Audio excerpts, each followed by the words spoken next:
কিয়ামতের পূর্বে নবীজি সাল্লাল্লাহু আলাইহি ওয়াসাল্লাম বলছেন অনেক মন্দ আলামত, কিয়ামতের অনেক মন্দ আলামত প্রকাশ পাবে।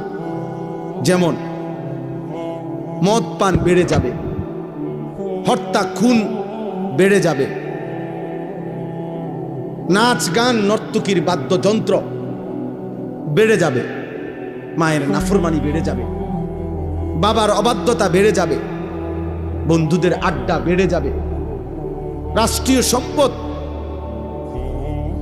নিজের ব্যক্তিগত সম্পদ হিসাবে বক্ষণ করে ফেলবে, যাকাতকে জরিমানা মনে করবে, আমানতকে নিজের মনে করে খাইয়া ফেলবে। এরকম অনেক আলামত আছে। তো মনে করেন এই 10টা আলামত, এগুলা মন্দ আলামত কিনা? কথা বলে না। আল্লাহর নবী সাল্লাল্লাহু আলাইহি ওয়াসাল্লাম এগুলা বলছেন।